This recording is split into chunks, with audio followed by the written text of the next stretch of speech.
Hey there. Tonight we're heading back, not to warm castles or candlelit feasts, but to smoke-filled huts and frozen earth. This is winter in the Middle Ages, the real one. No glory, no armour, just peasants doing their best to survive months of cold, hunger and silence. Snow drifted through the roof. Bread turned to stone. Wolves came closer. And every day you got up and did it all again. If slow, grounded history helps you unwind, feel free to like the video and subscribe, but only if it actually brings you peace. And let me know in the comments where you're listening from and what time it is for you. It's strangely comforting to know who else is out there. So, dim the lights. Maybe turn on a fan for that soft background hum. Wrap yourself in something warm. And let's begin in a season that didn't just test people, it tried to end them. You don't need a calendar to know when winter's coming. You feel it. In the bones first. They stiffen like yesterday's bread. Then in the sky, which goes from blue to a kind of reluctant grey. And finally in the animals, who start looking at you with quiet suspicion, as if they know something you don't. And they usually do. Autumn doesn't end. It retreats. Slowly. Leaves fall, sure. But it's not just that. It's the way the wind changes direction. It starts slipping through the gaps in the cottage, exploring the place like an uninvited guest, poking around, finding where the warmth lives and evicting it. The chickens grow quieter. The dog stops barking at the wind and begins listening to it instead. That's how you know it's nearly time. The sun, when it shows up at all, feels thin, as if it's forgotten how to be warm. And everyone walks just a bit faster, not because they're in a hurry, but because standing still hurts more now. There's no grand announcement, no snowstorm with a flourish. Winter arrives like debt, quietly and with a great deal of consequence. The first task, always, is denial. You pretend the cold is temporary, a chill, nothing more. You wear the same tunic you wore in October, but now with a cloak that's more whole than fabric. You tell yourself you'll mend it. You won't. Not because you're lazy, but because the needle's bent and the threads run out, and your fingers are too numb to hold either. We talk a lot about preparation, as if we were always ready. But let's be honest, most winters arrive when we're not quite finished with autumn. There's always a corner of the roof you meant to fix, or wood you meant to chop. Always something still left in the garden that didn't get dried or salted or stored in time. Still, you do what you can. You stuff straw between the gaps in the wall. You drape cloth over the doorway. You rearrange the beds so everyone sleeps a little closer to the hearth. Even Uncle Gawain, who smells like sheep and talks in his sleep about debts no one remembers. You don't light fires all day. That's a luxury. Wood is for evenings, for cooking, and for the hour or so when everyone pretends to be cheerful. The rest of the time, you rely on movement, layering, and the heat of several reluctant siblings pressed together under one scratchy blanket. The animals sense it too. They linger longer near the shelter. The chickens huddle. The pigs go quiet, which is deeply unsettling. The cows grow more irritable, which is to say, they remain exactly the same. Outside, the ground turns to iron. The paths that were muddy last week are now treacherous, half-frozen ruts that twist ankles and swallow boots. Water in the bucket develops a skin of ice. You break it each morning with a ladle, then curse softly as it numbs your hands. And the sky. The sky just hangs there, low, grey, expectant, like it's waiting for something. You squint at it as if you might read it, as if clouds carry messages. They don't, but they do mean you won't see the sun again for several weeks. In town, people walk faster. They speak in shorter sentences. Jokes dry up. No one's really in the mood.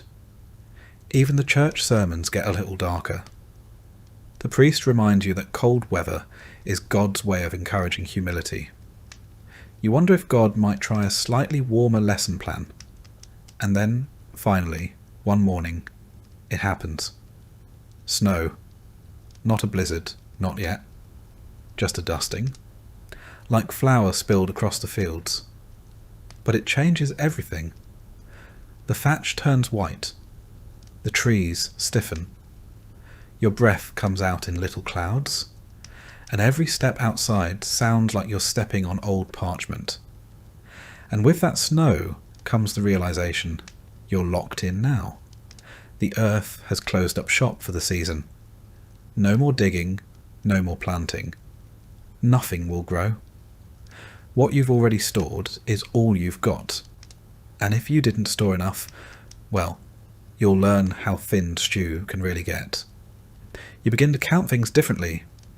Not in days, but in bundles.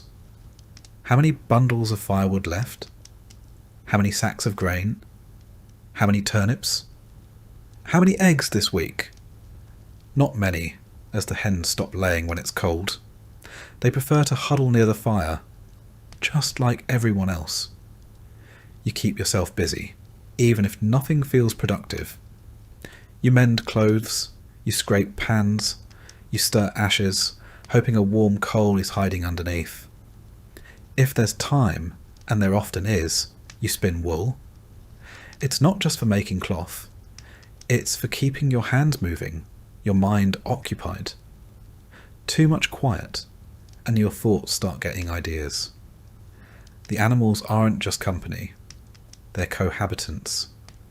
The warmer ones are invited inside. Not all at once. There are boundaries after all, but enough to turn the house into a communal stew of smells, sounds, and shared body heat.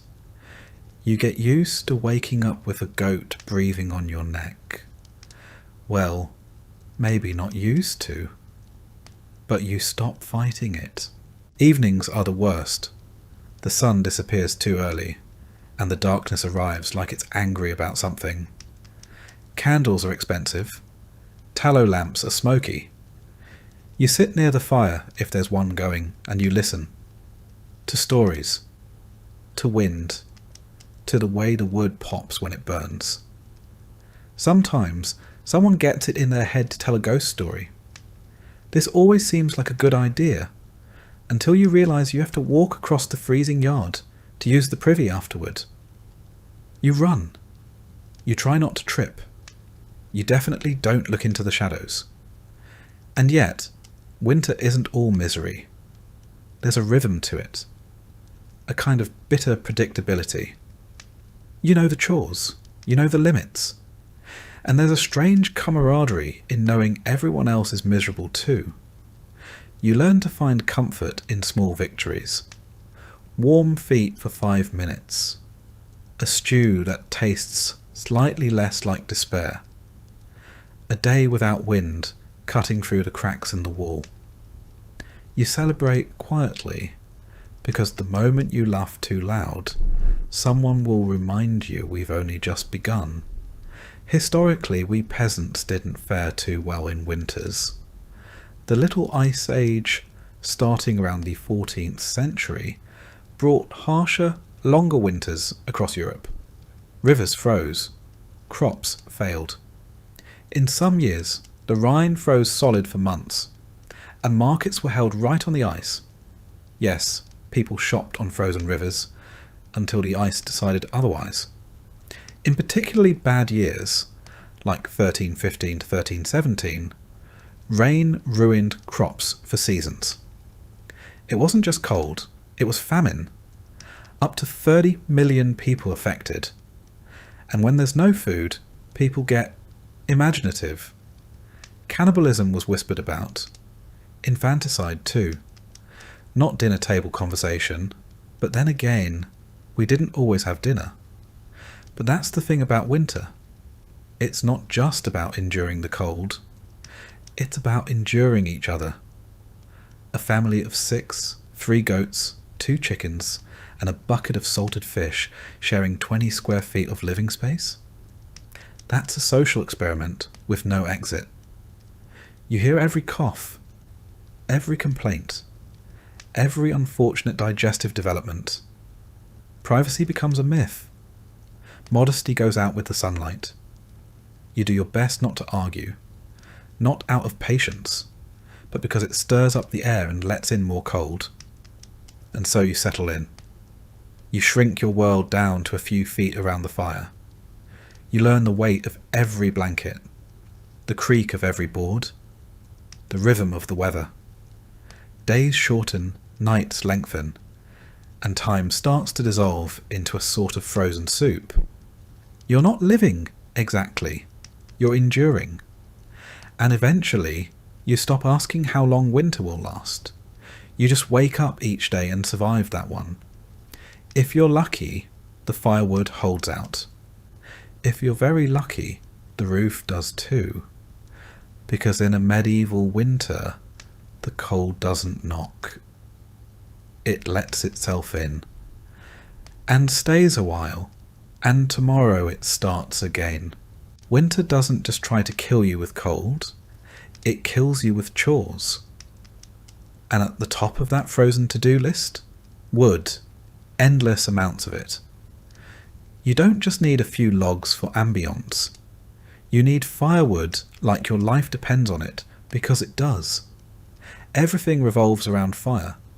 It cooks your food, warms your bones, dries your socks, scares off rats, and makes the house only mostly uninhabitable. Without it, you're not a peasant. You're a popsicle with taxes. But fire doesn't magically appear. It takes wood, lots of it. Cut, carried, chopped, stacked and cursed at. Gathering firewood is the medieval equivalent of having a second full-time job, except this one pays in back pain and frostbite. There's no chainsaw, no gas-powered anything. Just an axe that's been in the family so long you're not sure if it's a tool or an heirloom. The handle's cracked, the blade is blunt. But it's still better than using your hands, which, let's face it, you probably will anyway once the axe gets stuck in the 3rd log. You start in autumn, of course. Everyone says that. Start early. Except there's never enough time. The harvest runs late, your neighbour borrowed your axe, and you sprained your ankle trying to outrun an angry goose. So here you are in December, swinging steel at a tree like it insulted your mother, praying it falls in the right direction. And trees don't cooperate. They're heavy, unpredictable, and covered in snow. You cut one down, only to realise you still have to chop it, carry it, and stack it. Repeat 50 times. If you're lucky, your back just hurts. If you're not, the tree lands on you and you become a cautionary tale. Once the wood is chopped, it needs to dry. That takes months. So you burn it wet, which means it smokes, hisses, and barely burns at all. Congratulations. You've just turned your home into a tepid, smoky nightmare. Hope you weren't planning to breathe properly this winter. The rich, of course, have options. They hire people. They send servants into the woods while they sip wine in front of a roaring hearth. You are the servant, and your hearth is mostly a pile of wet twigs trying their best. Legally, you're not even allowed to gather wood in some places. Forests belong to lords.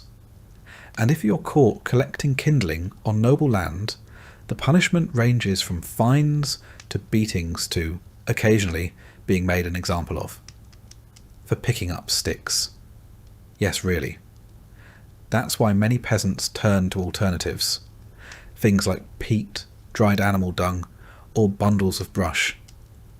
These technically burn in the same way that technically soup counts as a meal. Peat gives off heat, but it also gives off a smell like wet ashes and regret. Dung burns surprisingly well, but let's not pretend anyone's happy about it. Still, you use what you have.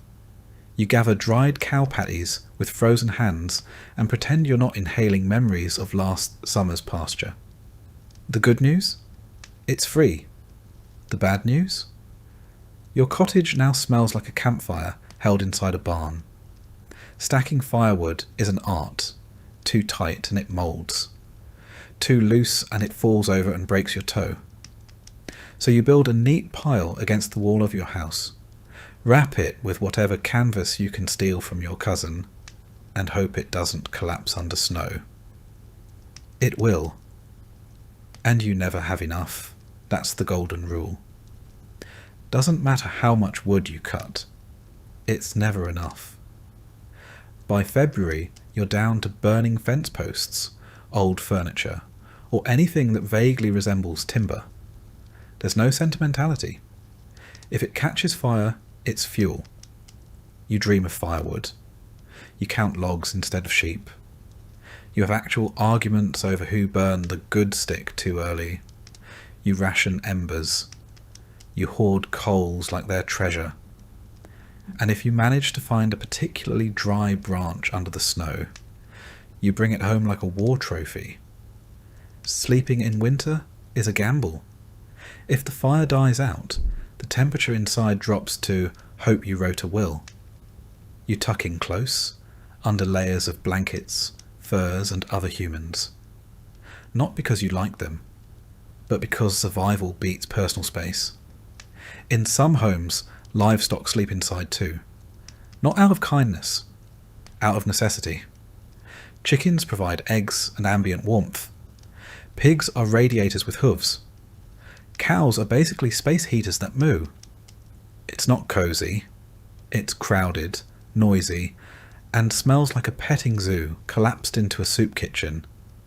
But it's marginally better than freezing to death. Historically, peasants didn't just rely on personal effort. Communities often worked together to chop and haul wood. It was less about bonding and more about shared suffering. Everyone had blisters. Everyone was freezing. Everyone was equally miserable, which made it slightly easier to endure. In some regions, people used wood-saving tricks. Clay ovens were shared. Communal fires were maintained all day. You'd take turns baking bread in the village oven, all while pretending not to notice how warm Agnes's house always seemed to be. Suspiciously warm, in fact. Women and children gathered kindling, not because it was easier, but because that's just how the labour got divided.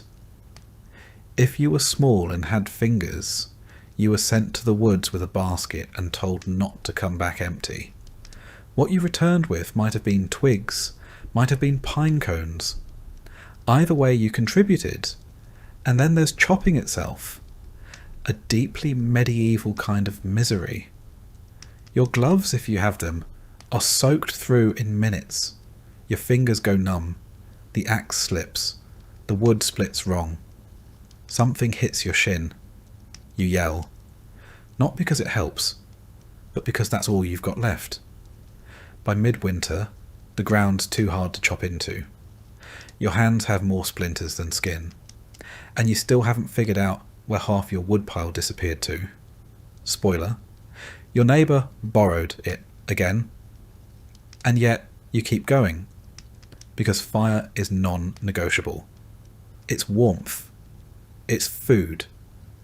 It's the difference between making it to spring or becoming the reason your cottage smells even worse. When you sit by the fire at night, tired, sore, and lightly smoked, you feel something like peace. Not comfort, just the absence of immediate doom, which, in the Middle Ages, is as close as you're going to get. Of course, some winters are worse than others. You remember the bad ones by name. The winter of 43 when the roof collapsed, or the long freeze when the river turned to stone and everyone tried ice skating in wooden shoes. Some didn't make it. A few froze. A few just left and never came back. You stop asking questions after a while. The firewood dwindles. The wind whistles. You find yourself eyeing furniture a little differently. That stool you never liked suddenly looks flammable. Sentiment gives way to survival. If it burns, it's valuable. Eventually the thaw comes. The snow retreats like a tired thief. The mud returns. Your boots vanish somewhere in it. But you made it. You survived another medieval winter without running out of wood, without freezing to death, and without strangling your cousin for stealing your best log. That's the victory.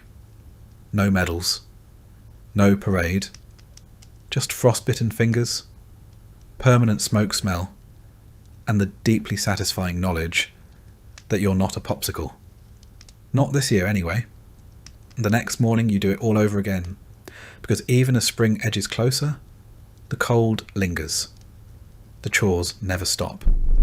And the fire, that fickle, flickering little god, always wants more.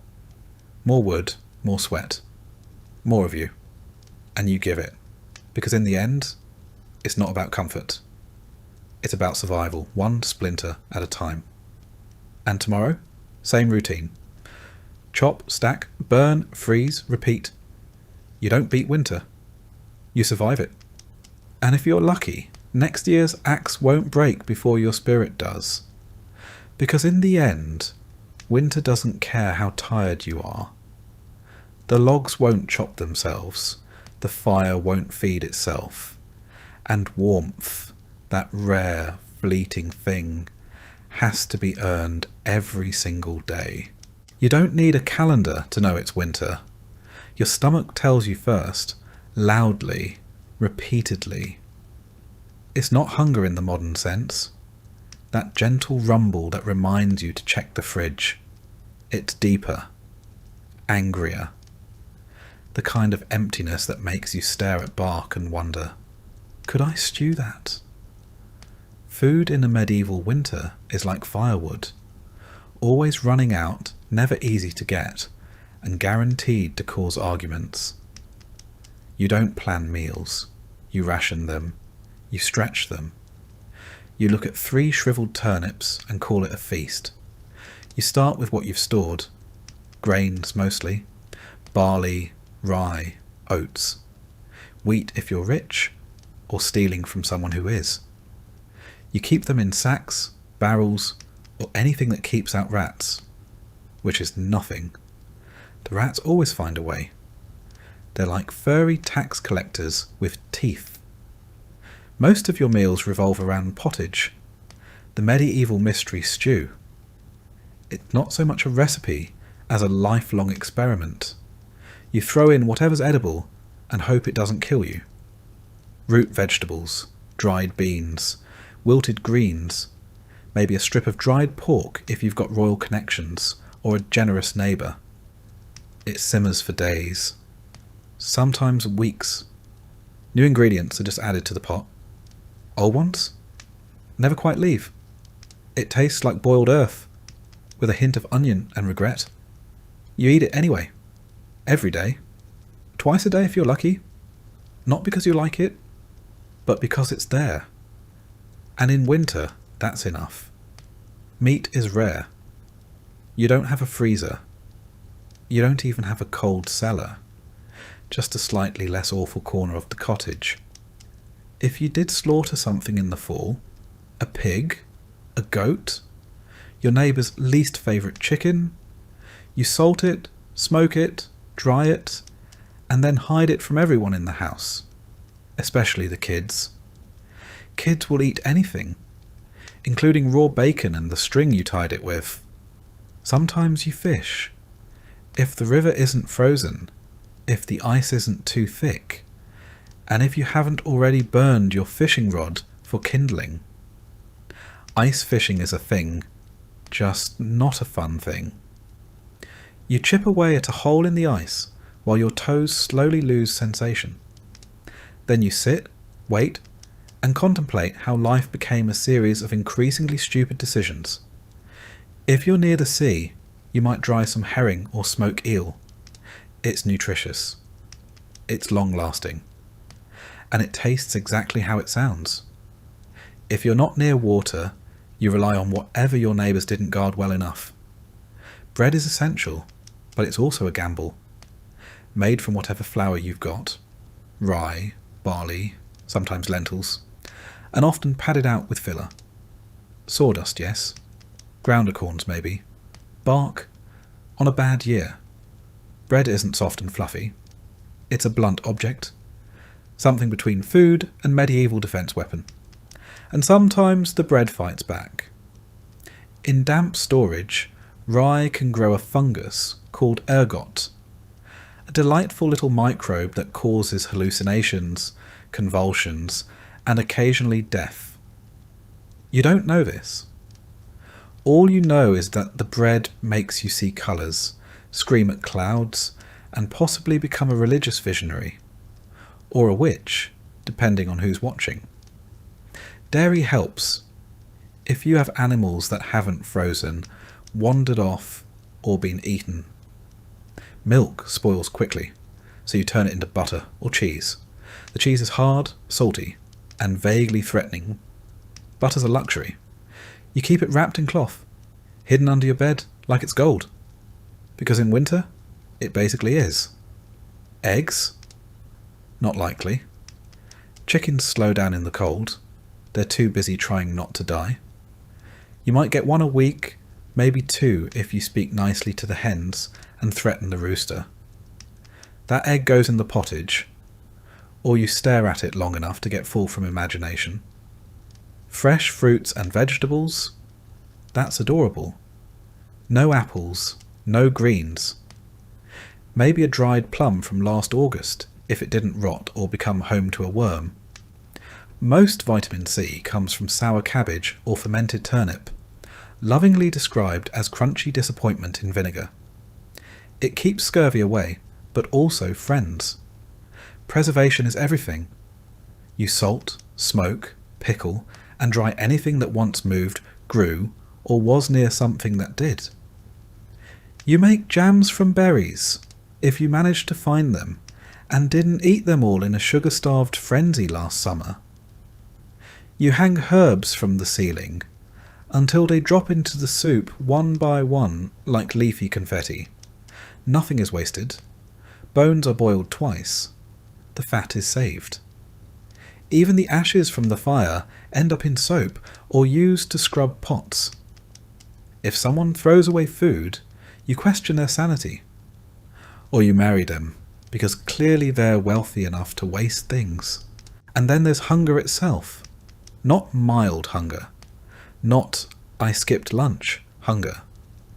But the kind that makes you feel your stomach rubbing against your spine. The kind that makes you chew slowly, not for flavour, but to make it last. Hunger's a full-time presence in winter. It sits with you, watches you cook, comments on your portions, judges your neighbour's squirrel stew, and says, actually, that looks all right.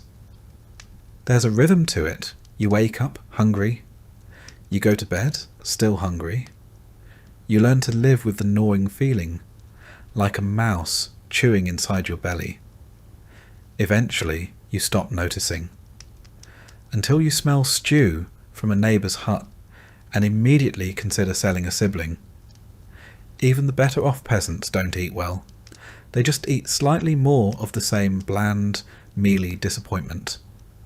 Occasionally, someone manages a real treat. Honeycomb, fresh apple slices, a slice of salted beef the size of a coin. It's a celebration. Not for the flavour, but for the reminder that life isn't always awful. And then come the lean years, the bad harvests, the crop failures. You remember the winter of 1316, or at least the stories. Heavy rains drowned the fields, rot set in, grain yields collapsed, livestock starved, entire villages went hungry. They call it the Great Famine, not for dramatic flair, but because it really was that bad. Some people ate roots, some ate moss. Some, well, let's just say medieval cookbooks don't list stewed shoe leather for nothing. Monks kept records, bless them. They wrote about entire families vanishing, about parents choosing which child got the last crust, about people found dead in snowdrifts, clutching turnips like treasure. It's not folklore. It's the forgotten footnotes of history. And when you do find food, the fire's gone out. So you eat cold stew by candlelight, huddled under a fur that still smells like the animal it came from. And you're grateful, because at least it's food. At least you get to chew something that isn't your own lip. Meals are short, the hunger is long. You scrape your bowl clean, not out of manners, but because you need every crumb. You lick your fingers. You scrape the pot. You consider eating the pot. Then remember it's your only one. Your body changes. You move slower. You lose weight. You don't call it dieting. You call it still alive. And yet you keep going. Because hunger is a fact, not a crisis. You don't expect to feel full. You just hope not to feel worse. That's winter. Not a battle, but a negotiation between you, your pantry, and the number of meals until April. There's no holiday feast unless you're lucky or well connected. Maybe you save a sausage for Christmas. Maybe a neighbour shares a pie made with mystery meat and courage. You don't ask questions. You eat, you smile, and you try not to cry when it's gone in 3 bites. Even the celebration foods are practical. Spiced ale, if you can afford spices. Nut cakes, if anyone had nuts. Pies filled with dried fruits, soaked in syrup and desperation. They're more ritual than indulgence. A way to remind yourself that joy exists, even if it's crusted in soot and shared with a dozen shivering relatives. So, what did you eat in a medieval winter? Anything that wouldn't eat you first. Anything you could preserve, hide or boil until it stopped arguing. You didn't dine, you survived. Because in the end, hunger wears a wool coat. It wraps around you. It stays close. It whispers in your ear. And when spring finally arrives, the first green shoot you see, you don't admire it. You bite it. Your home in the Middle Ages is not a refuge. It is not a sanctuary. It is not, by any modern standard, a building. It's more like a wooden suggestion of shelter, loosely stapled to a dirt floor and held together by good intentions, dried mud, and the unspoken agreement that nobody sneezes too hard. Let's start with the walls. Wattle and daub if you're lucky. That's woven wooden strips covered in mud, straw, and whatever else was lying around. Cow dung, hair, gossip. You pack it all together and pray it hardens before the next storm hits. Spoiler, it doesn't. On a good day, the wind whistles through the cracks. On a bad day, the wind howls through like it owns the place and wants rent. There is no insulation. There is no sealant. There's just the outside and slightly less outside. Your roof is thatched, of course, which sounds quaint until you realise it's just dried plant matter arranged in a vaguely triangular shape. It leaks constantly. Rain comes in. Snow piles up. Birds nest in it. Mice move in and start charging rent. If you're lucky, it only partially collapses during a storm. If you're not, you wake up with your ceiling in your lap and a chicken on your face. The floor? Dirt? Just dirt? If it's muddy, you wait. If it's frozen, you slip. If it's dry, it turns to dust and gets into everything. Your lungs, your eyes, your soup. You try throwing down straw to soften it, which lasts approximately 6 hours before turning into a trampled, mouldy paste that somehow smells like feet and despair. Windows? Don't be silly. Glass is for churches and rich people. You have holes. If you're feeling fancy, maybe you stretch some oiled parchment over the opening. It lets in light and also every draught between now and Easter. Curtains? Number cloth is too valuable to waste on luxuries like privacy. Doors barely latch. Hinges groan like wounded animals. You can barricade it with a log, or if you're short on logs, because you've already burned them for heat, maybe just hope the wind isn't in a mischievous mood. Fireplaces are central, but not in a cosy way.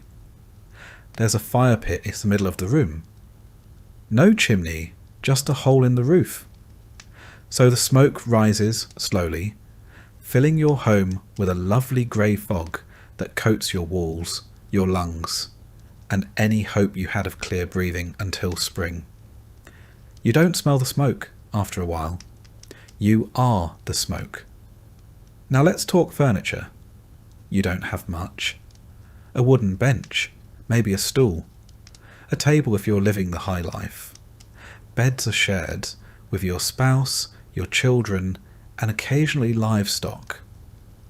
The mattress is straw stuffed into a sack, which sounds fine until you remember that straw doesn't stay fluffy. It compresses, moulds, and invites bugs.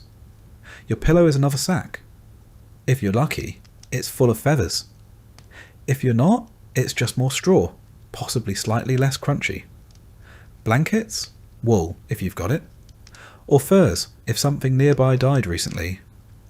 Most nights, you sleep in your clothes, under everything you own, hoping body heat plus faith equals survival. And if your fire dies out overnight, you wake up frozen in your own breath cloud, questioning every decision that led to this point. Heating the place is a challenge. You keep the fire going, sure, but heat rises, smoke rises, and unfortunately, you're sleeping on the floor, which means your toes freeze while your rafters get a lovely sauna experience. Stones around the hearth help. They absorb heat and release it slowly, but only if you have enough fuel to make them warm in the first place. You seal up cracks with moss, cloth, or mud. It doesn't work. The wind finds a way. It always finds a way. There are days when you swear the air inside is colder than the air outside. And you do something about it, but your fingers are too numb to untie your cloak. Lighting's another delight. You've got tallow candles, which drip, sputter, and reek of beef fat. Or rushlights. Reeds dipped in animal grease, which burn like someone tried to weaponize a salad. The smoke from these mingles with the hearth smoke, until the whole room is a low hanging haze of medieval asthma triggers. And let's not forget the noise. Thin walls mean you hear everything. The wind, the livestock, your neighbour sneezing, your own stomach growling back at you, like it's filing a complaint. Privacy? A myth? Solitude? Only if you walk into the forest and don't come back. Of course, it's not just people living here. Your cottage shares space with animals. Chickens nest in corners. A goat sleeps under the table. If you've got a cow, she lives in the lean-to attached to the wall, unless it's too cold, in which case she joins you in the main room. There is no such thing as indoor and outdoor. There is only not dead from the cold. This makes the house warmer, slightly. It also makes it louder, messier, and smell like a barn that recently lost a bet. You sweep the floors, but the dirt just rearranges itself. The straw bedding smells like old milk. And if a chicken decides to lay an egg next to your head in the middle of the night, you say thank you and try to fall back asleep before it poops on your blanket. Your roof also houses guests, birds, rats, insects. The thatch is thick enough for nesting, which means, come spring, you'll hear the pitter-patter of tiny feet above you at all hours. Sometimes they fall in. It's normal. You scream. The rat screams. And then you both pretend it never happened. Maintenance? Constant. Daub cracks. Rafters bend. Doors sag. The wind tears the roof. You fix what you can with what you have, and which is string, hope, and a very dull knife. You can't afford nails. You wedge things into place. You hammer wood together using a rock and a prayer. And if it's raining and the roof's leaking, you don't grab a bucket. You grab all the buckets. You position them around the house like you're trying to win a very sad game of splash chess.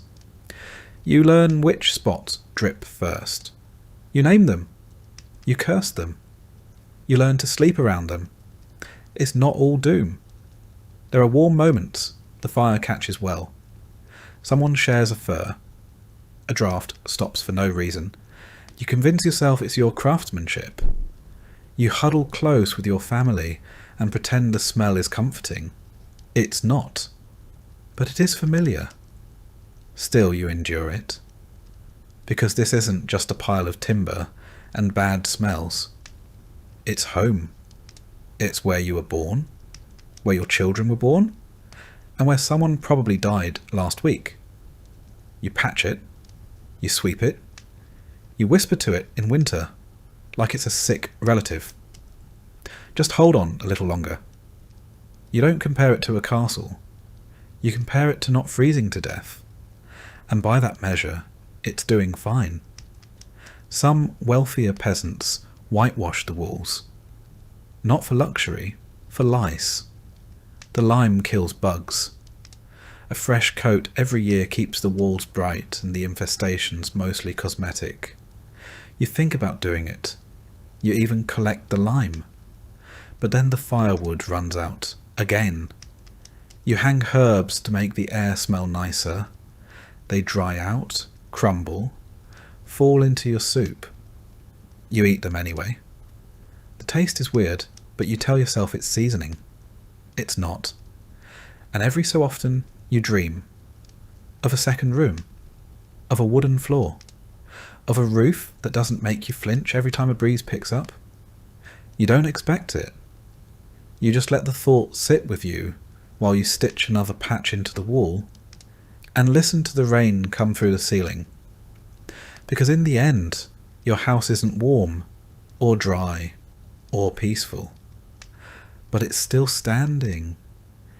And in a medieval winter, that's about as close to luxury as you're ever going to get. It's dawn, or close enough. There's a faint light outside that might be the sun, or just the moon giving up. Either way, it's time to get up. Not because you're rested, you're not. Not because you're excited, you're definitely not. But because your life depends on getting things done before frostbite, famine, or your neighbour's goat beats you to the water source. There's no weekend. There's no me time. There's barely enough time to scrape the frost off your eyebrows. Every day is a repeat of the last. Gather, mend, feed, carry, boil, patch, repeat. Winter in medieval Europe is a season-long to-do list, written in mud, smoke, and fatigue. First job, get the fire going. You hope the embers survived the night. If not, you're back to flint and steel, hunched over kindling with frozen fingers, and breath so visible it could be mistaken for a ghost. Wood is precious. You use it sparingly. A good fire means warmth, food, light, and life.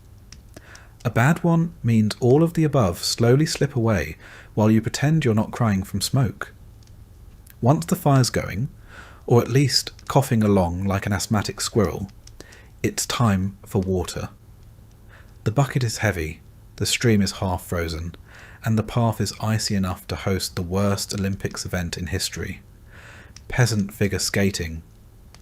You fall, you spill, you curse the ice, the bucket, and the cruel joke that is winter. Then you do it again, because water doesn't fetch itself. Back home, you boil it. Not because you're a health nut, but because it might kill you otherwise. Every sip is a gamble. Boiling water is also how you warm your hands, steam the hut, and delay feeling like a medieval failure for 10 more minutes. Next, animals. They need feeding before you do. Chickens are annoyed, pigs are loud, the cow is judging you. You scrape together old hay, kitchen scraps, and whatever hasn't frozen solid. You check the coop for eggs. There aren't any. Again. The rooster, however, has plenty of opinions. If it snowed overnight, you clear the path to the door. Not because it's tidy, but because falling into a snowdrift while holding a bucket of pig slop is the kind of memory that sticks. You shovel with a flat plank, your hands wrapped in rags, and mutter things that will get you excommunicated if anyone heard. With the animals fed and your fingers halfway thawed, it's time for breakfast, if you can call it that. Yesterday's pottage reheated with today's regrets. Maybe some crusty bread. Maybe not. If someone remembered to scrape the pot clean last night, you're scraping the scrapings. No one complains. Complaining takes energy. Then it's time for the real work. If you're a man, it's chores in the fields, forest, or forge. If you're a woman, it's everything else. Spinning wool, mending clothes, making food, cleaning soot, hauling water, stirring the pot, and somehow keeping 6 children alive while pretending your hands aren't frozen into claw shapes. Repairing the roof? That's your job. Fetching firewood? Also your job. Making sure the goat doesn't freeze, escape, or explode? Still your job. There are no task lists, just a rolling stream of crises that need solving before nightfall. Laundry is once a week, and it's its own form of purgatory. You drag clothes to the river, break through the ice, and scrub with a mix of ash and lye until your knuckles bleed and your soul leaves your body. Rinse. Freeze. Repeat. Cooking is a game of improvisation and lowered expectations. You stir the same pot you used yesterday. You skim the surface for mould and add more water. Maybe some herbs. Maybe a pebble for texture. You serve it hot and call it soup. Afternoons are for fixing things. Tools, fences, relationships strained by arguments over who ate the last turnip. You sharpen blades with a whetstone that's older than your grandfather, who, incidentally, died falling off the same ladder you now use to patch the ceiling. Children help, in theory. Mostly they get underfoot, but even toddlers are handed tasks, holding yarn, scaring crows, carrying small bundles of kindling. They work because they have to. Playtime is what happens when they finish early, and no one ever finishes early. Inside, the spinning wheel turns endlessly. Wool doesn't spin itself. Linen doesn't weave itself. Every thread in every tunic has passed through hands that ache. Gloves are a luxury. Calluses are standard issue. And if you drop a spindle and it rolls into the fire, you just stare for a moment and quietly consider walking into the flames after it. By late afternoon it's already dim. The sun barely tries in winter. Shadows stretch long. You rush to finish the day's tasks before the light fails. You patch walls with mud, rehang door hinges, fix a leaking roof with nothing but straw, a rock, and wildly misplaced optimism. Then you prep for the evening, stir the stew, stoke the fire, scrape the frost off the inside of your water bucket. You change into warmer clothes, which are the exact same clothes, but with one more layer of sadness. Dinner arrives, such as it is. A bit of stew, some bread, a communal mug of weak ale, or water that's been boiled 3 times just to make it less deadly. You sit near the hearth. Not too close, sparks, not too far, frostbite. You eat fast. The warmth fades quickly. Afterward there's no winding down. You're still spinning thread, mending socks, patching cloaks, scraping soot. Children sleep near the fire in a tangle of limbs and snoring. Adults stay up, not for leisure, but because the fire needs tending and tomorrow's firewood needs hauling. If you're lucky, there's a song. Someone sings softly while spinning or shelling peas. It's not joyful, but it is comfort. A reminder that life still exists outside the labour. Just barely. Night falls early. You lay down in the same clothes, under the same damp blanket, on the same straw mattress. You listen to the wind rattle the shutters. You hear the goat fart in its sleep. You hope the roof holds. You hope tomorrow is warmer, or at least not worse. You fall asleep mid-thought. Not because you're calm, but because exhaustion is the only lullaby you can afford. Of course, this is just one day. Tomorrow you do it all again. Every chore repeats. Every moment aches. There's no such thing as catching up, only falling behind more slowly. Holidays are rare and misleading. A day off might mean attending church in the cold, standing for hours while a priest reminds you that suffering is good for the soul. Then you return home and catch up on the chores you couldn't do because of all that spiritual enrichment. The rhythm of winter life is monotony with stakes. You don't do chores to feel productive. You do them because not doing them means someone doesn't eat, doesn't warm up, doesn't make it through February. The margin for error is microscopic. A torn cloak, a lost hat, a broken tool, all potential disasters. Every task, no matter how small, hums with quiet urgency. And still, you keep going, because you must. Because no one else is going to haul that water, mend that wall, feed that goat, or boil that grey, slightly suspicious stew. This is your life. This is your winter. And the chore never ends. Sometimes you wonder what it would be like to rest. Truly rest. To sit, to breathe, to not have a list in your head that stretches from dawn to dusk. But rest is a luxury.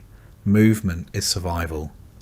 So you shift the logs, fold the wool, quiet the baby. Nod to your spouse across the hearth. Another day done. Another set just like it to come. The work doesn't stop, but neither do you. Even in sleep, your body aches with memory. The blisters, the burns, the bruises. They don't heal. They just become part of you. Like the smoke in your clothes. Like the frost on the windowsill. Like the life you never chose, but live anyway. You don't choose to get sick in the Middle Ages. You just wake up one morning and realise your nose won't stop running. Your throat feels like you gargled pine cones. And someone seems to be inflating your joints from the inside. Congratulations. You're now fighting off something that doesn't have a name, a cure, or even polite bedside manner. You're not sure if it's a cold, the flu, or medieval tuberculosis. But it's yours now. Getting sick in the winter is almost a rite of passage. The hut is damp. The air is cold. The fire went out during the night, and you've been breathing in smoke, goat dander, and spores from the wall moss since October. No one knows what germs are yet, but your body does, and it's currently throwing a tantrum about it. Everyone coughs, everyone sneezes. No one covers their mouth, because nobody has tissues, And personal hygiene is just a rumour. The children are all sick. The old people are sick. The livestock might be sick. You? You're holding on, barely, by drinking boiled nettle tea and hoping the smell alone doesn't finish you off. The remedies? Oh, you're going to love them. There's bleeding, of course. That's the go-to for everything from headaches to heartbreak. Someone shows up with a dull knife or a friendly neighbourhood leech and decides the solution to your fever is less blood. Does it work? Absolutely not. Does it make you lightheaded enough to forget your symptoms for a while? Yes, actually. Then there's the herbal tea route, mixtures of whatever dried weeds the village healer found before the snow came. Yarrow, wormwood, nettle, maybe a handful of unidentified moss, and a generous pinch of superstition. You boil it in a cracked clay pot, strain it through your sleeve, and sip it slowly while trying to ignore the fact that it tastes like bitter mud and betrayal. Of course, you might also be advised to fast, because clearly what a body fighting off infection needs is less food. Bread is already hard to come by. Pottage has turned to grey sludge. Fasting for spiritual purification is just code for rationing when the pantry looks like a haunted pantry. Other cures include steam inhalation from the same pot you just boiled your soup in, prayer, the longer the better, and, in extreme cases, applying hot coals near the skin to draw out the poison, which works about as well as it sounds. Medical help, such as it is, depends entirely on who shows up first. If it's the village healer, you might get a poultice and some herbs. If it's the priest, expect prayers, holy water, and a gentle reminder that maybe you brought this on yourself by skipping mass. And if it's the barber surgeon, well, start writing your will. The barber surgeon arrives with a sack of instruments that haven't seen soap since the last plague. He's cheerfully optimistic. You, less so. He looks at your swollen leg and mutters something about humours, then pulls out a saw and a tankard of ale. Anaesthetic? Don't be silly. You'll bite on a stick and scream into the void like everyone else. Sometimes they'll prescribe purging, either up or down, depending on which end is more offended by your condition. Laxatives made from boiled bark or dried beetles, emetics brewed from wine and sadness. You're not just sick anymore. You're violently sick, aggressively sick, the kind of sick that leaves you questioning your commitment to staying alive. Still, some people do recover. You lie in your straw bed for days, sweating through wool, alternating between shivering and hallucinating. The fire is low. The hut is dark. The air smells like damp wool and whatever herbal nightmare you drank earlier. And somehow you pull through. But not everyone is so lucky. Illness spreads fast in a small sealed box filled with smoke, livestock, and zero ventilation. You cough. Your child coughs. Your neighbour coughs through the wall.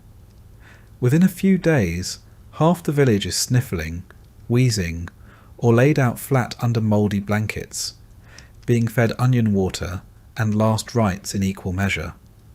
No one knows what's causing it, so naturally people guess. Maybe it's bad air. Maybe it's a curse. Maybe old Maud gave someone a funny look in church last week, and now the whole street's coughing blood. Superstition mixes with desperation until you're hanging herbs over doorways, burning dried sage, and sleeping with iron under the bed to ward off evil spirits. It doesn't work, but at least it smells nicer than the goat. The worst part is you can't stop working.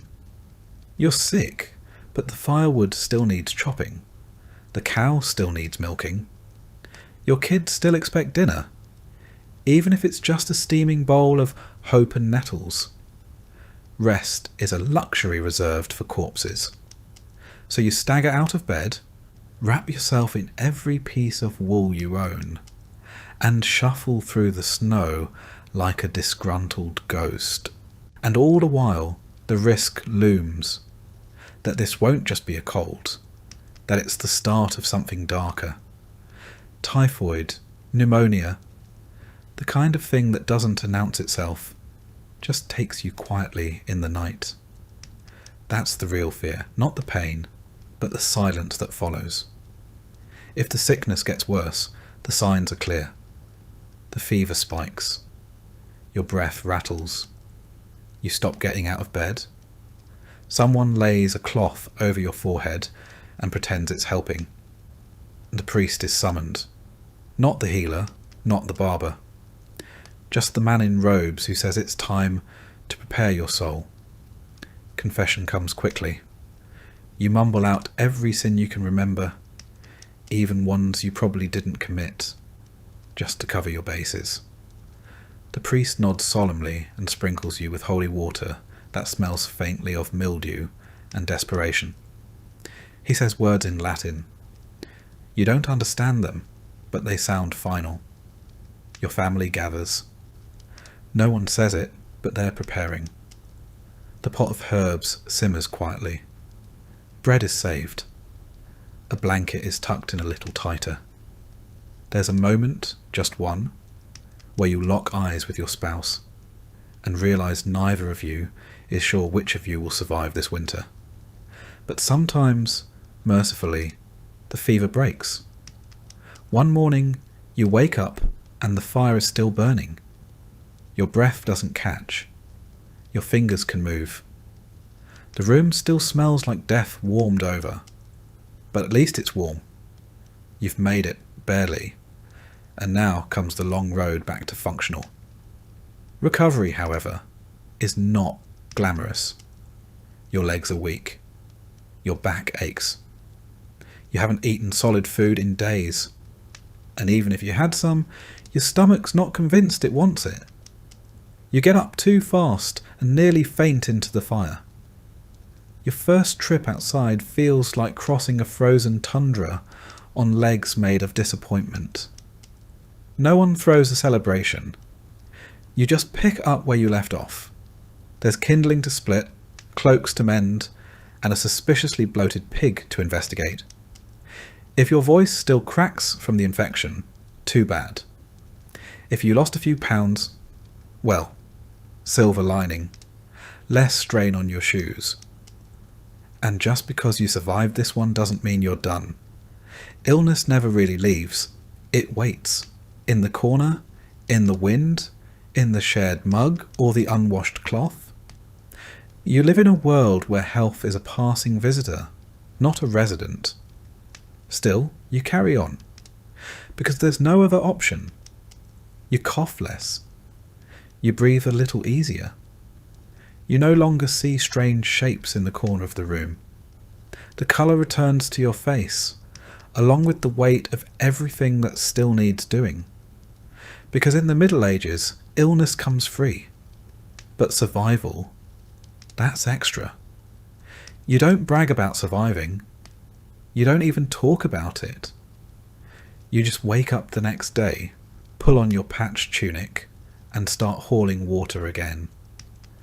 Because in this world, staying alive is the only proof you ever get that you were strong enough. And even that, in a winter like this, feels like a small kind of miracle. Truly, authority in medieval Europe wasn't a suggestion. It was a fact of life, like mud, cold, and that one neighbour who always smells like pickled turnips. And in the dead of winter, when hunger thinned patience and tempers ran short, obedience wasn't just expected, it was enforced. You don't talk back. You don't complain. You don't ask why unless you enjoy the taste of public punishment and splinters. From the lord of the manor to the local priest, everyone above you in the hierarchy expects immediate compliance. And they've got a belt, a staff, or a scripture ready to remind you. Start with the manor lord. He owns the land. Technically, you don't even rent it. You just live there, like a tolerated parasite. You farm his fields, pay your dues, and bow when he rides past, even if your back's already broken. If he says jump, you ask how high, then jump anyway just in case he meant it metaphorically. Refuse? That's cute. Let's see how funny that is when he finds you, takes your grain, or throws you in the stocks during a snowstorm. The stocks, by the way, are winter's least cosy seating arrangement. Wooden planks clamp your arms and neck, while your neighbours get to walk by and admire your poor life choices. It's cold. It's humiliating. And if someone's feeling festive, they might throw something. Turnips if they're nice, rocks if they're not. You don't protest. That might get you a second round. But lords weren't your only problem. The church was just as powerful, and arguably more terrifying. God might forgive, but the local priest? Not so much. He watches everything. Who misses Mass? Who works on holy days? Who might be secretly coveting someone else's goat? And he keeps a record, not just for spiritual purposes, but for leverage. One misplaced comment and suddenly you're accused of blasphemy, or witchcraft, or worse, forgetting to tithe. Speaking of tithes, they're not optional. You give 1/10 of everything you produce, even if that means you don't have enough left for yourself. Grain, eggs, chickens, your dignity. The church takes its share. And if you fall short, you don't get a reminder notice. You get a sermon delivered in front of everyone, complete with meaningful stares and eternal consequences. The preacher's power isn't in muscle, it's in memory. He remembers who skipped prayers, who whispered during Mass, who dared to question why Lent means eating boiled weeds for 6 weeks. And in the winter, when everyone's cranky and coughing, it doesn't take much to land yourself in the pulpit's line of fire. Then there's the law, or whatever passes for it. The constable is often just a farmer with a stick and a vague sense of authority. Laws are less about justice and more about keeping people in line. Steal bread, lose a hand. Say something cheeky to a noble, lose a tongue. Gossip too loudly, get fitted for a scold's bridle. A lovely little iron mask with a mouthpiece designed to make you think twice before speaking a third time. Even private matters come with public consequences. If your child misbehaves, you're blamed. If your spouse curses, you both suffer. Discipline is a community affair. The whipping post doesn't care whose idea it was, just that someone gets hit. And don't get too clever. Intelligence, in this world, is suspicious. Reading is for priests. Curiosity is for troublemakers. If you ask too many questions, someone might accuse you of sorcery, which comes with a complimentary drowning or bonfire. If you're a woman, the rules are even stricter. You obey your father, then your husband, then your son, in that order. You speak softly, work constantly, and never give anyone a reason to point at you and whisper witch, because once that word is in the air, it doesn't matter what you've done. Healing someone? Witch. Knowing how herbs work? Witch. Talking back? Witch with extra kindling. And let's not forget your fellow villagers. They're not just bystanders. They're part of the system. That neighbour who smiled at you during market might report you for working on a saint's feast day. That cousin who borrows your firewood might also casually mention you muttered something unholy in your sleep. Surveillance isn't digital. It's human. And deeply nosy. It's a culture of control. Everyone watches everyone else, and nobody is safe. The cold only sharpens the paranoia. Long nights breed longer grudges. One small slight, a stolen tool, a bad trade, a missing hen, can escalate into accusations, punishment, and public shame. And there's no appeal process. The closest thing to justice is hoping your Lord is in a good mood, and your priest didn't stub his toe on the altar steps that morning. Even jokes are dangerous. Say the wrong thing in the wrong tone near the wrong person, and suddenly your sense of humour is considered evidence of sedition. Laughter is fine, if it's at the Lord's joke, at the priest's sermon, or at someone currently in the stocks. Anything else is suspicious. Winter makes everything worse. People are hungrier, colder, and meaner. Punishments hit harder when your skin's already chapped and your spirit's already cracked. A slap in summer is an inconvenience. In winter, it's a deep sting that doesn't fade for days. And with no ointments, you're left to treat your bruises with snow and silence. There's no village meeting to discuss grievances. There's just top-down orders and bottom-up obedience. And if you push back, if you speak your mind, advocate for fairness, or question why Father Thomas gets extra rations every Friday, well, you're courting a punishment that might outlive your usefulness to the village. Even animals get better treatment if they're productive. A healthy ox is more valuable than an injured peasant. A goat that gives milk gets fed before you do. Your worth is measured in output and obedience, not opinion. Stay in your place. Stay quiet. Stay useful. That's the unspoken motto, and winter only underlines it in frost. And yet, people adapt. They learn to bow without bending too far. They master the art of polite silence. They say yes with their mouth and not today with their eyes. Obedience becomes a skill, part survival tactic, part social performance. Children learn early.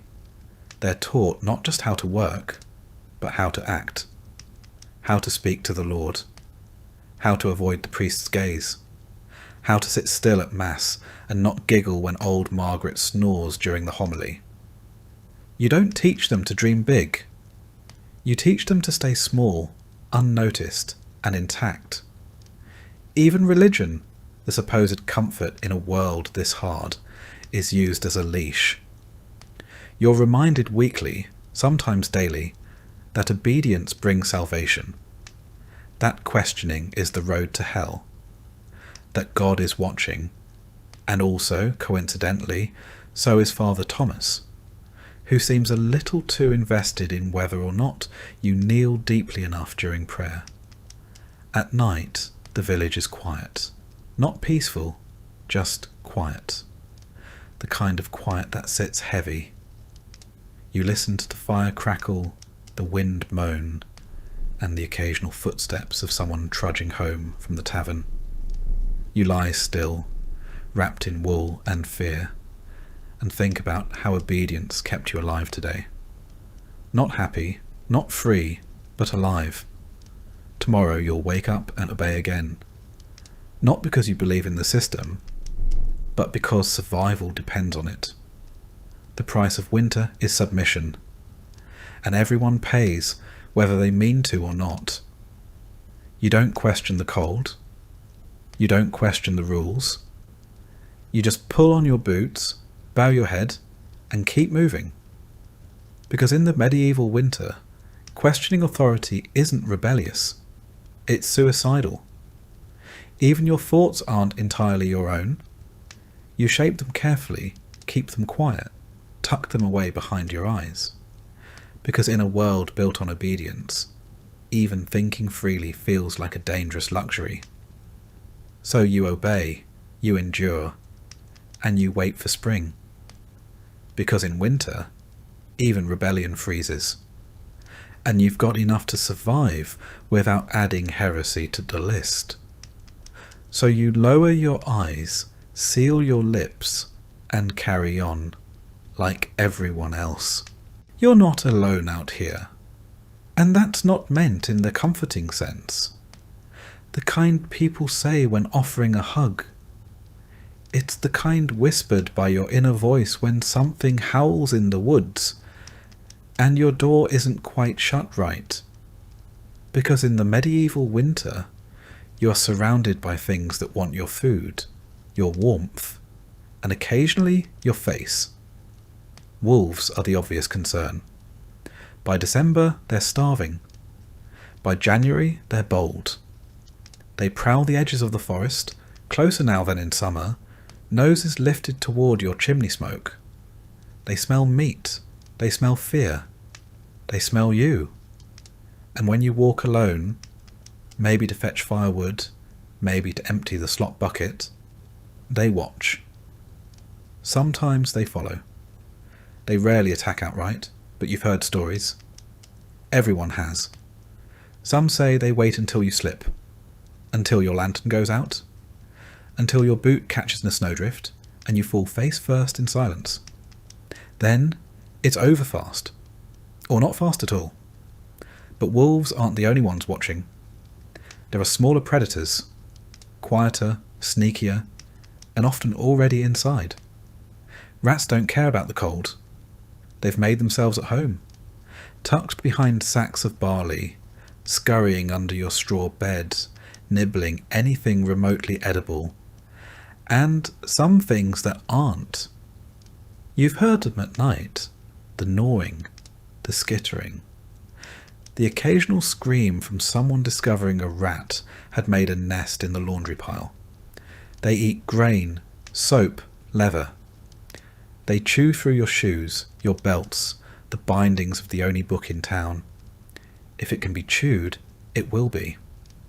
And when food runs low, truly low, rats become more than pests. They become a test of what you're willing to kill in the name of dinner. Cats help when you've got them, but a good mouser in winter is almost worth more than a child. And they know it. They lord over the cottage like tiny monarchs, demanding warmth and respect in exchange for thinning the vermin herd. If they don't feel like hunting, well, too bad.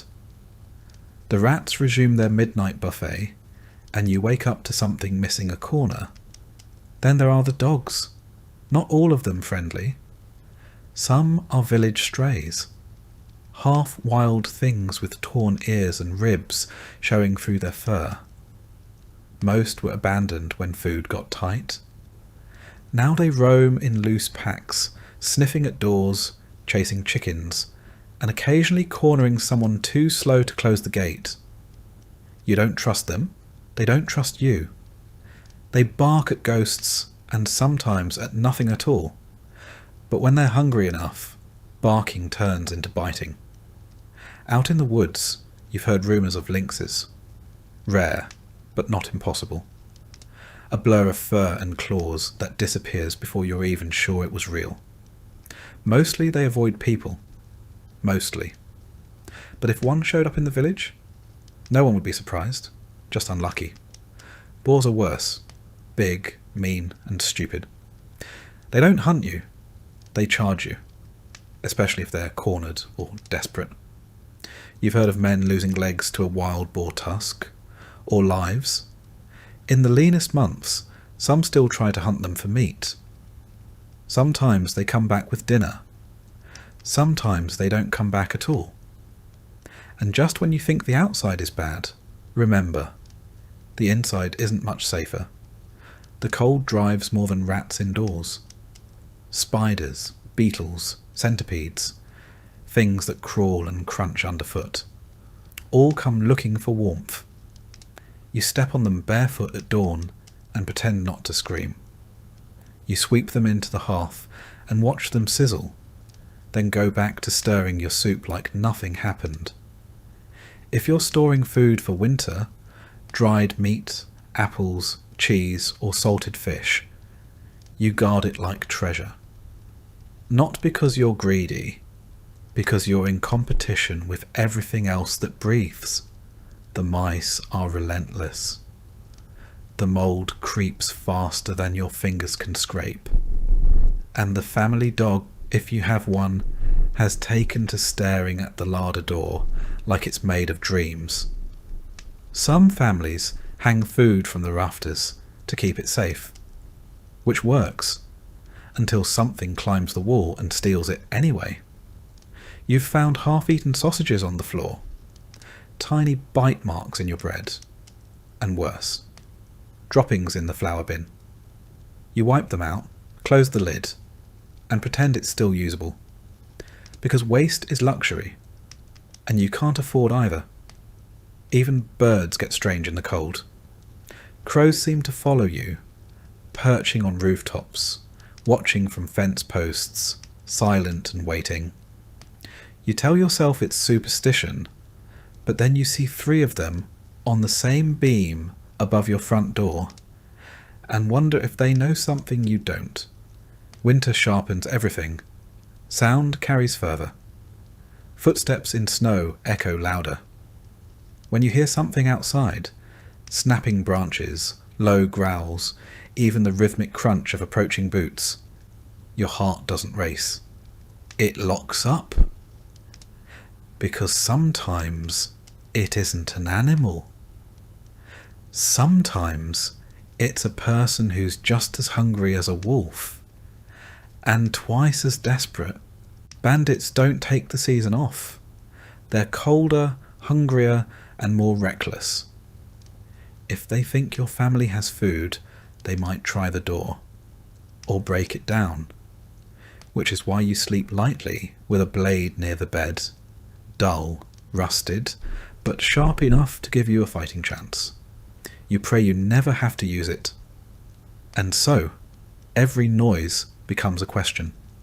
Every gust of wind, every creak in the roof, every bump against the wall. Is it just the cold settling in? Or something trying to get in? You start to learn the language of winter. The way snow falls when something has moved through it. The silence that means something's watching. You listen differently. You think differently. You begin to count your food in days, not weight. You tuck your hands under your arms whenever you're not working, not because it's warm, but because frostbite doesn't ask permission. And you never, ever let your guard down. Because predators don't knock. They don't announce themselves. They just arrive, teeth bared, claws out, cold as the season itself. The church might preach that God watches over you, even in winter. But God doesn't patrol your chicken coop. He doesn't chase rats out of the cellar. And he doesn't leave tracks in the snow just beyond your door. So you check the locks. You double knot the rope. You leave the fire burning low and the knife where you can reach it. And when you sleep, it's the kind that ends at the smallest sound. Half rest, half readiness. Because winter isn't just cold. It's alive. It's hungry. And it's always waiting. In the mornings, you check for tracks. Not out of curiosity. Out of necessity. A single line of paw prints across your garden means something visited. Maybe just passing through. Maybe scouting. Sometimes it's foxes, nosing around the chicken coop. Sometimes it's worse. You shovel snow from the path, not just to walk safely, but to erase evidence, to make your home look less tempting to whatever might be watching from the tree line. Some people hang charms above their doors. Bits of bone, carved wood, sprigs of dried herbs. Protection, they say. Against animals. Against spirits. Against luck turning sour. Whether they work is anyone's guess, but no one dares remove them. Your dreams turn strange. Teeth, eyes, heavy footsteps. You wake in a sweat, breath fogging in the cold air, and listen, just in case. Because winter in the medieval world doesn't just test your strength, it tests your sanity. It frays your nerves, your sleep, your sense of safety. Every dark night is a dare. Every howl a reminder. Out here, you're not at the top of the food chain. You're just another creature trying to survive the cold. So you carry on. Eyes open, doors shut tight. Because in a medieval winter, staying warm is only half the battle. The rest is making sure nothing eats you before spring. And if something is hungry enough, it won't care whether you've prayed, prepared, or hidden well. It will just come, and you'll need to be ready. Because in a world like this, even rebellion freezes. When your food is gone, your toes are numb, and your roof leaks more than it covers. There's only one place left to turn. God. Or more specifically, the medieval church, which depending on the day is either your salvation or one more mouth demanding something from you. Religion in the Middle Ages wasn't optional. It was oxygen. It filled every hour, every room, every thought, especially in winter, when death felt closer than ever and plagues liked to show up uninvited. You didn't just believe in God. You structured your life around the idea that He was watching and that He wasn't thrilled. The church didn't just offer comfort. It offered rules, rigid ones. You attended Mass, even if the church was colder than outside. You fasted on command. You confessed things you weren't entirely sure were sins. And if you didn't, the consequences weren't just spiritual, they were social. People noticed, people talked, and nobody wanted to be the reason the harvest failed or the fever spread. The church building itself was no haven. Stone walls, dirt floors, a draft that seemed to aim directly at your spine. You'd huddle beside your neighbours, trying not to shiver loud enough to be accused of weakness, while the priest, layered in robes and spiritual authority, droned Latin none of you understood. But you nodded anyway, because it wasn't about comprehension. It was about obedience. Mass didn't pause for weather. If the river froze over, you crossed it. If your child had a cough that sounded like the devil himself had taken up residence in their lungs, you wrapped them up and brought them along. Missing Mass wasn't just frowned upon, it was noted. By the priest, by your neighbours, by that one old woman who never blinked and always sat in the front pew. And let's not forget tithing. 10% of everything you had, or were supposed to have, went to the church. Not 10% of your surplus. 10% of everything. Whether your family was living on turnip broth and stringy boiled oats didn't matter. The Lord still needed his cut. Apparently, heaven had expenses. During winter, religion wasn't just ritual. It was survival theatre. People prayed for everything: warmth, food, health, the strength not to strangle their in-laws after 3 months of being snowed in. Every problem had a saint. Sick cow? Saint Eligius. Frozen fingers? Saint Polycarp, probably. Lost your axe in the river? Saint Anthony. Lost your mind trying to survive January? Saint Dymphna, patron saint of those just barely holding it together. And then there were relics, bones, teeth, splinters of alleged crosses, handkerchiefs that once touched someone holy. These were housed in glass cases, silver boxes, or whatever could be fashioned out of melted down spoons. People would trudge through snow and slush for miles just to glimpse one, kiss it, and whisper a prayer. Not because they fully understood the theology, but because they were out of options. Miracles, at least in theory, were always possible. You could be healed, your baby could recover, your pig might stop foaming at the mouth, and if none of that happened, Well, perhaps it was your fault for not believing hard enough. Or for that unconfessed sin you were pretending didn't count because it happened in the dark.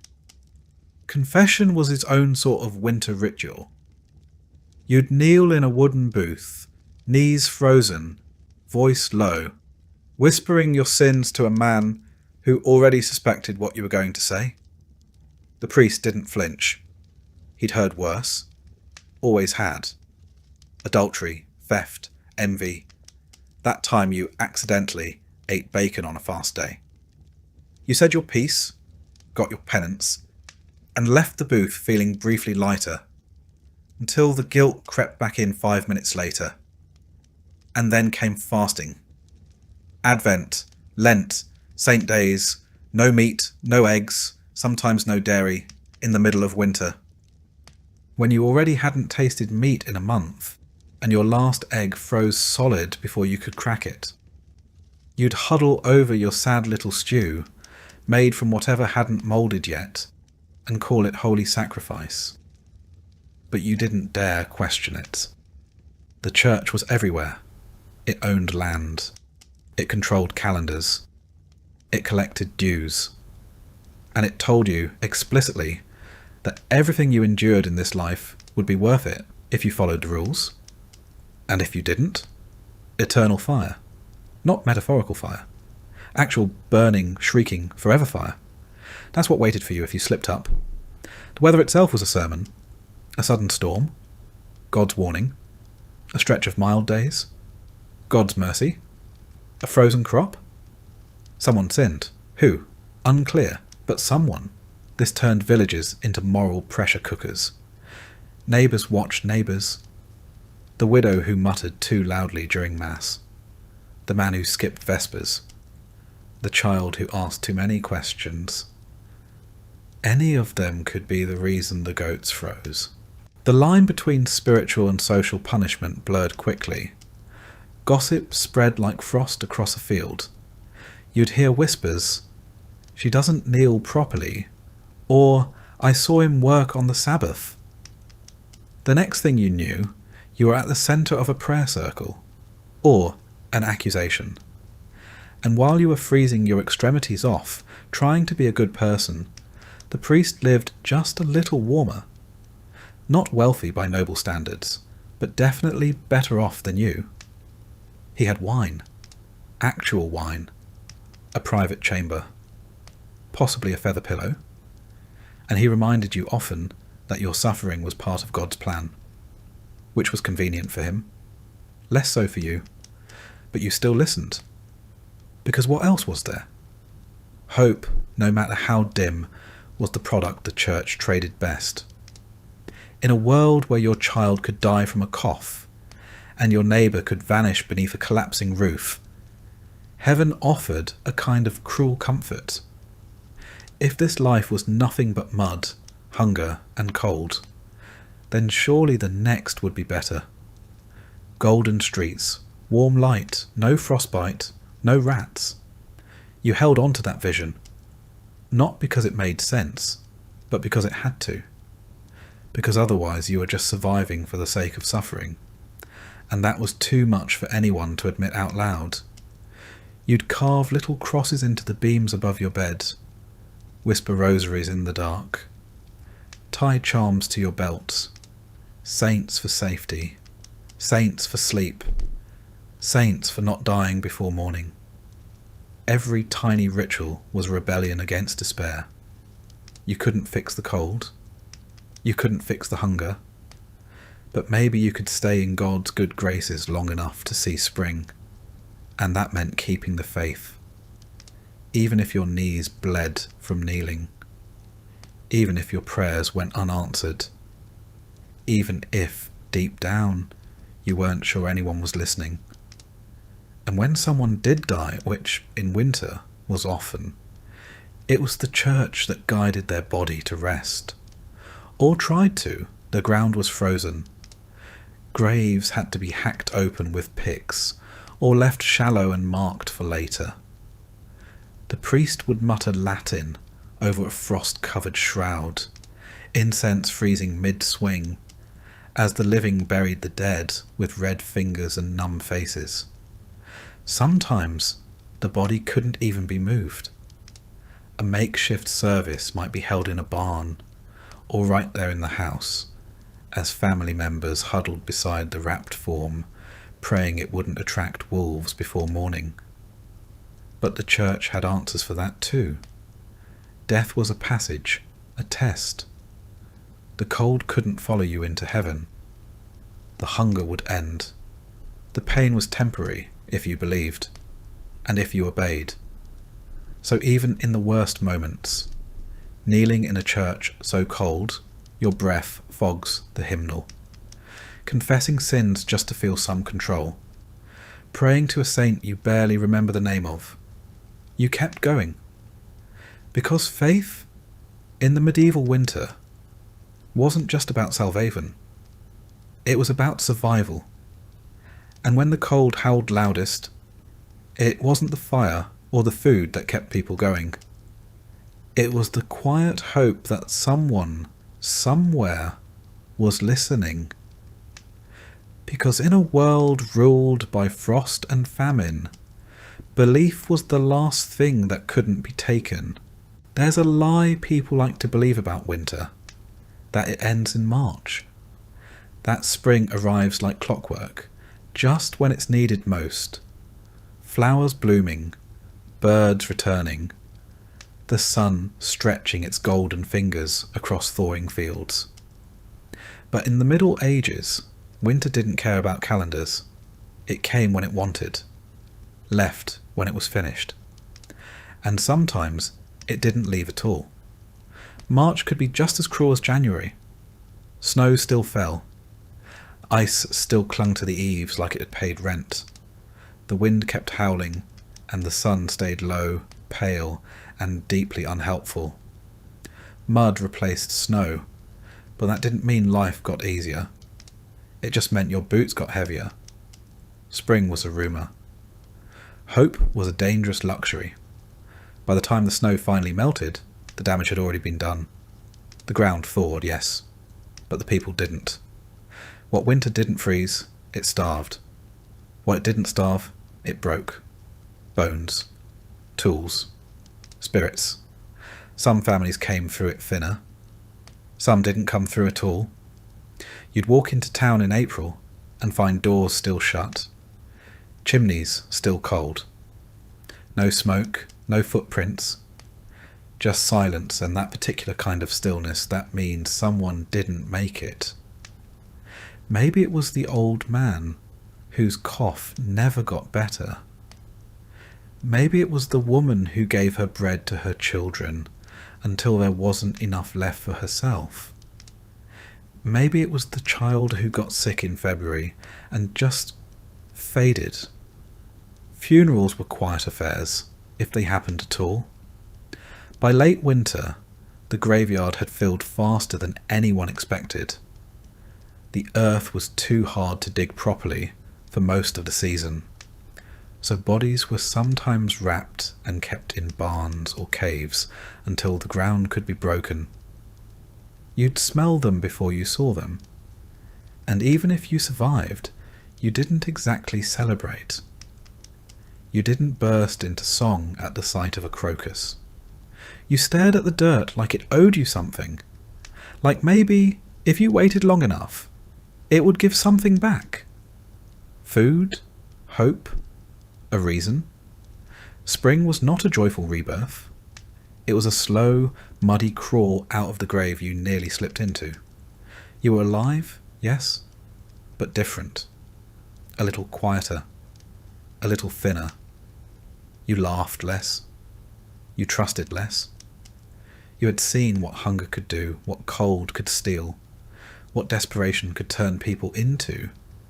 You didn't talk about it, not directly, but you saw it in each other, in the way people flinched at loud noises, hoarded crumbs, stared too long at piles of firewood as if counting them like coins. You could tell who had seen someone die. You could tell who had buried their own. And the hunger didn't end just because winter did. Your stores were empty, your livestock thin. Nothing had grown yet. It would be weeks, months even, before the fields fed you again. Until then, it was the waiting game. You boiled the same roots. You baked the same rock-hard bread. You hoped the rains came and not another frost. And then there was the work. Winter didn't just starve you. It broke your tools, rotted your thatch, collapsed your sheds. Spring meant fixing everything. Fences, roofs, wheels, muscles. You had to patch, plant, chop, haul. There were no breaks, just new tasks stacked on top of the old ones. You planted seeds with fingers still cracked from frost. You hoed soil while coughing up the tail end of a January illness. You did all this while pretending you weren't still hungry, weren't still grieving, weren't still having dreams about being chased barefoot through snow by something with your brother's face. Records from the time, where they exist, speak more in silence than statistics. Parish logs list who was buried, but not why. Chroniclers write of harsh seasons, of unusual mortalities. They don't mention that a village of 60 might be 40 by April, that 10-year-olds looked 20, that women miscarried from cold alone. What we know is this: medieval winter wasn't something you got through. It was something you survived, in the strictest sense. You made it to the other side, not untouched, not whole, just breathing. And even that was rare. No one talked about trauma. The word didn't exist. But the symptoms did. In every hollow stare, every child who flinched at the wind, every man who woke up shouting in the middle of the night. You were expected to move on, to rebuild, to be grateful. But some people didn't move on. Some stopped talking. Some drank more. Some prayed more. Some just faded. They worked the fields without speaking, ate without tasting, looked through their families like strangers. These were the survivors too. The church offered language for some of it: divine testing, trials, purification through suffering. But even that started to feel thin when your baby didn't wake up, or your mother was buried with the thaw. God's will only goes so far before it starts sounding like a shrug. But still, you kept going, because there wasn't another option. You fed the chickens. You mended the door. You taught your surviving child how to tell if the flour had gone sour. Life resumed, not because it got better, but because no one told it to stop. And eventually, one day in late May, something green would appear. Not much, just a sprout. A weed, probably. But still. It was enough to stop and look at. Enough to feel, briefly, like the world might soften again. Spring didn't erase anything. It just buried it under fresh chores and thinner shadows. The losses stayed. The silence remained. You remembered every name that didn't make it. And when the thaw revealed things lost in snow, a boot, a rusted knife, a child's doll, you picked them up gently and didn't say a word. You'd hear laughter again eventually. Quiet, careful laughter. Around a new fire, beside a pot of something marginally more edible. It wouldn't last long, but it was something. A child might chase a chicken through the yard. Someone might play a tune on a battered flute. The smell of wet earth and budding grass replaced the stink of mildew and death. Not joy, not yet, but motion. And that was the best you could ask for. You didn't expect happiness, just less pain. You learned to plant early, to store better, to brace harder. But you also knew, deep in your bones, that next winter could be worse. It was always just a matter of when. And so you lived, with scars, with stories, with a cautious kind of hope. You didn't talk about the worst of it, because what was the point? Everyone had their own version. Everyone had frozen fingers, buried kin, or nights they weren't sure they'd wake from. You walked past the churchyard and didn't look too long. You saw the new growth and felt the old grief. And when someone asked how your winter was, you just nodded, said, "We made it." Because that was all anyone ever said.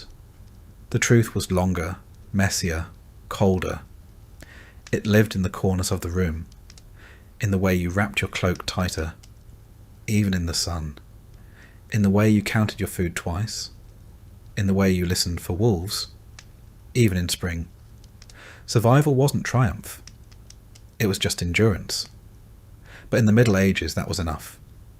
So you wiped your hands, fed the fire, planted the next seed, and waited for the cold to come again. Because in a time when nothing was promised, not warmth, not food, not tomorrow, making it through winter was the closest thing peasants had to a miracle. And for most, there were no songs, no records, no legacies, just another spring, and the quiet proof that they were still here. Because survival didn't make you a hero, it just meant you were still standing when the snow finally gave up.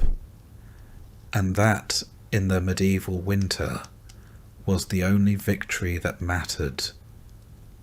One more breath, one more season. Endure.